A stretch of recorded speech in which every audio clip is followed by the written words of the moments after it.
대한민국 국민이라면 누구나 한 번쯤은 가봤을 그곳. 숯불 돼지갈비 무한리필, 명륜 진사갈비. 서민들의 외식을 책임지던 그 친근한 간판 뒤에 사실은 악랄한 사채놀이가 숨겨져 있었다면 믿으시겠습니까?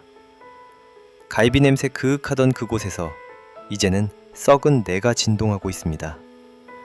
프랜차이즈의 성공 신화가 어떻게 점주들의 피를 빠는 빨대로 변질되었는지 그 충격적인 실체를 지금 공개합니다.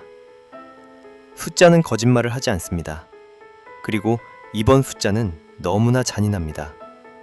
최근 서울시 민생사법경찰단이 밝혀낸 사실은 충격 그 자체입니다. 본사가 국책은행에서 빌린 돈의 이자는 고작 3에서 4%. 하지만 가맹점주들에게 빌려준 돈의 이자는 무려 최대 15%였습니다. 본사가 금리 차이로 챙긴 수익만 155억 원입니다. 155억 원이라는 어마어마한 돈을 점주들의 등에서 짜낸 겁니다. 더 악랄한 건 그 수법입니다. 규제를 피하기 위해 12개의 대부업체를 쪼개서 운영했습니다. 교묘하게 법망을 피해간 거죠. 가맹점주를 가족이라 부르던 본사가 뒤에서는 그 가족을 상대로 고리대금업을 하고 있었던 겁니다. 이건 단순한 경영 실수가 아닙니다. 명백한 기만입니다. 시계를 2017년으로 돌려봅시다. 불황의 그늘이 깊어지던 때 명륜 진사갈비는 혜성처럼 등장했습니다.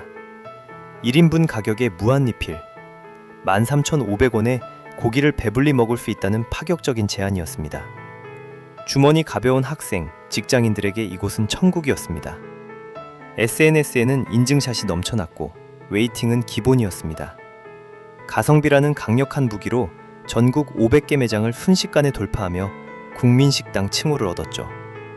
프랜차이즈 업계에서는 기적에 가까운 성장세였습니다. 하지만 빛이 강할수록 그림자는 짙어지는 법이었습니다. 그 화려한 성공 뒤에는 이미 균열이 시작되고 있었습니다.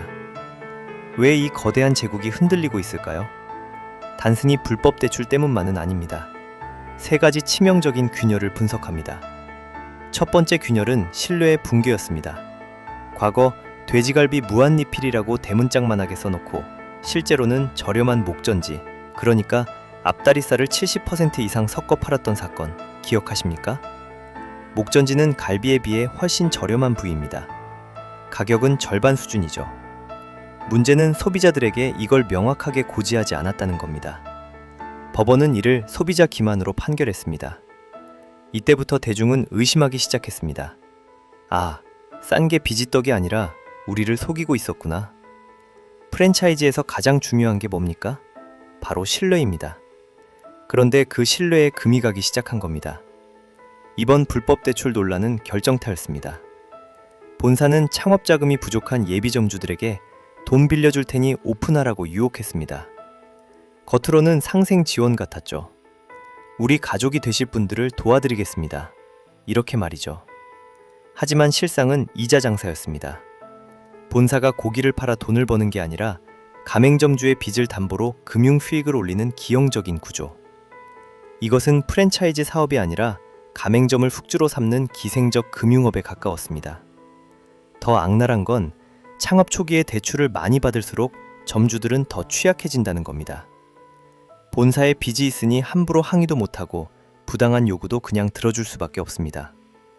본사는 점주들을 파트너가 아니라 착취할 수 있는 대상으로 본 겁니다. 이제 더 이상 가성비는 명륜 진사갈비의 것이 아닙니다. 리니어를 핑계로 가격은 계속 올랐습니다. 13,500원이던 가격이 14,500원, 15,500원, 어느새 17,000원을 넘어섰습니다. 소비자들이 원했던 건 고급 인테리어나 샐러드바가 아니었습니다. 그냥 저렴하게 배불리 고기를 먹는 것, 그게 전부였는데 말이죠. 게다가 경쟁자들이 사방에서 쳐들어왔습니다. 아래로는 2만원대 초저가 한식 뷔페, 위로는 퀄리티 좋은 삼겹살 전문점이 치고 들어왔습니다. 이 돈이면 차라리 라는 말이 절로 나오는 애매한 포지션이 된 것입니다. 명륜 진사갈비는 딱 그 중간에 끼어버린 겁니다. 마케팅 용어로 무인지대라고 부르는 가장 위험한 위치입니다. 현재 명륜 진사갈비는 필사적입니다. 뉴 버전이라는 이름으로 인테리어를 고급화하고 샐러드 바를 늘렸습니다. 겉은 번지르르해졌죠. 하지만 점주들의 속은 타들어갑니다. 리뉴얼 비용은 막대한데 본사의 오너 리스크로 인해 브랜드 이미지는 추락했습니다. 손님은 줄어드는데 갚아야 할 본사 대출이자는 그대로입니다. 시장은 정확히 반응하고 있습니다. 온라인 커뮤니티에서는 믿고 거른다는 여론이 확산되고 있습니다. 심지어 일부 점주들은 간판을 바꾸는 것까지 고려하고 있다고 합니다. 명륜 진사갈비라는 간판이 이제는 자산이 아니라 부채가 되어버린 겁니다. 이 상황 어디서 많이 보지 않았나요? 바로 미스터 피자입니다. 한때 대한민국 피자 업계 1위였습니다. 여자가 좋아하는 피자라는 슬로건으로 2000년대를 평정했죠. 그런데 어떻게 되었습니까? 회장의 갑질과 도덕적 해이, 오너 리스크 한 방으로 순식간에 나락으로 떨어졌습니다. 프랜차이즈는 이미지가 생명입니다. 한번 부도덕한 기업으로 낙인 찍히면 아무리 맛있는 고기를 구워도 소비자는 돌아오지 않습니다. 명륜 진사갈비가 지금 가고 있는 길이 바로 미스터 피자가 갔도 그 길입니다. 탐욕이 신뢰를 잡아먹었고 단기 수익이 장기 생존을 갉아먹은 겁니다.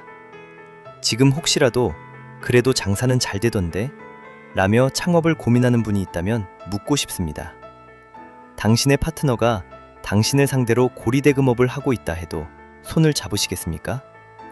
창업은 인생을 걸고 하는 도박입니다.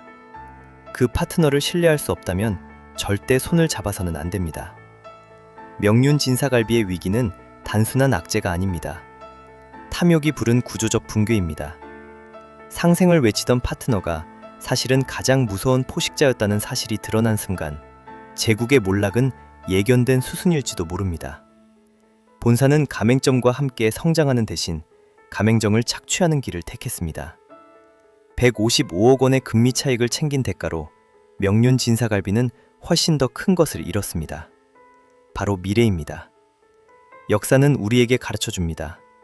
탐욕은 결코 오래가지 못한다고. 착취는 결국 스스로를 파괴한다고. 아무리 고급스러운 인테리어로 치장하고 아무리 많은 샐러드바를 갖다 놔도 썩어버린 신뢰는 복구할 수 없습니다. 마지막으로 여러분께 묻습니다. 우리가 먹었던 그 달콤한 갈비, 사실은 누군가의 피눈물로 양념된 것은 아니었을까요? 우리가 가성비라고 좋아하며 먹었던 그 고기 뒤에 15% 이자에 허덕이는 점주들의 신음소리가 있었던 건 아닐까요? 싼 게 비지떡이라는 말이 있습니다. 하지만 명륜 진사갈비의 경우는 조금 다릅니다. 싼 게 비지떡이 아니라 싼 뒤에 누군가가 그 대가를 혹독하게 치르고 있었던 겁니다. 탐욕으로 쌓은 제국은 탐욕으로 무너집니다. 이것이 바로 명륜 진사갈비가 우리에게 남긴 값비싼 교훈입니다. 여러분, 오늘 이야기는 여기까지입니다. 감사합니다.